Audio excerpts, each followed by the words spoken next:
শান্তিপূর্ণভাবে অবস্থান করেছিল। আমাদের কোনো কিছু না বলে ওরা জল কামান নিক্ষেপ করে, কাঁদালে গ্যাস মারে।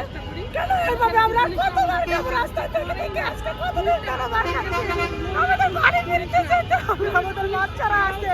কেন আমরা আজকে রাস্তায় থাকবো? আমরা তো বলি না আমাদের সুপারিশ মুক্ত করে, আমরা তো বলি না আমাদের সম্মান দিয়ে কেন আবার সেই সম্মান কেড়ে নিচ্ছে?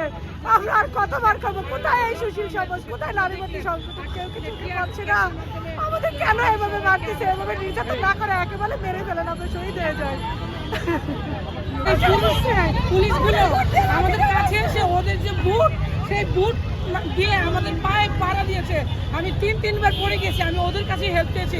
ভাই আমাকে উঠান উঠান উঠান, সেই ভাইয়ের আমাদের কোনো হেল্প করে নাই, আমাদের উঠানে উল্টা লাঠি চার্জ করেছে, আবার জল কামান মেরেছে। শুধু তাই না, সর্বশেষ টিয়ার গ্যাস মেরেছে। আপনারা জানেন ইতিমধ্যে আমাদের ভাই বোন কয়েকজনকে ওনারা আটক করেছে। প্রতিদিন ওনারা একই জুলুম আমাদের উপর চালিয়ে যাচ্ছে। আমরা মিডিয়ার মাধ্যমে আমাদের আবেদন জানাই, আর কতদিন আমরা রাস্তায় উপর থাকবো? আমরা তো শিক্ষক, সম্মানের একটা জায়গায় আছি। দয়া করে আমাদের রাস্তায় করতে দেবেন না, আমাদের ঘরে ফিরিয়ে নিন। আমি ডক্টর মোহাম্মদ ইউনূস স্যারকে উদ্দেশ্য করে বলছি মিডিয়ার মাধ্যমে, স্যার আমাদের ঘরে পাঠিয়ে দিন, আমাদের হাতে যোগদানপত্র দিয়ে আমাদের ঘরে পাঠিয়ে দিন।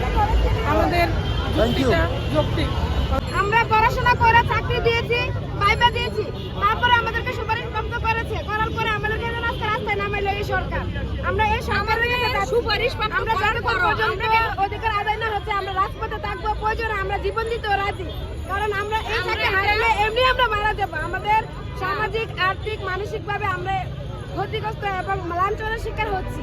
আমাদের আপু, আপনাদের এখানে পুরুষরাও ছিল, তারা আমাদের বাধা দিচ্ছে, লাঠি চার্জ করছে, টিয়ার ছুটছে আর জল কামান নিক্ষেপ করছে। তারা আমাদের শান্তিপূর্ণ কর্মসূচি অবস্থান করতে দেবে না।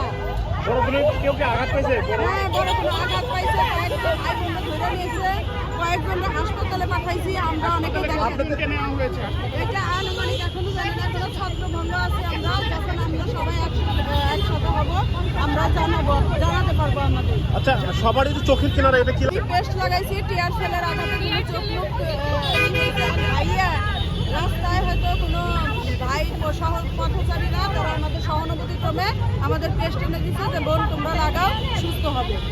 আচ্ছা, আপনার কাছে আরেকটু তাহলে আর আমরা রাজপথ দখল করবো না।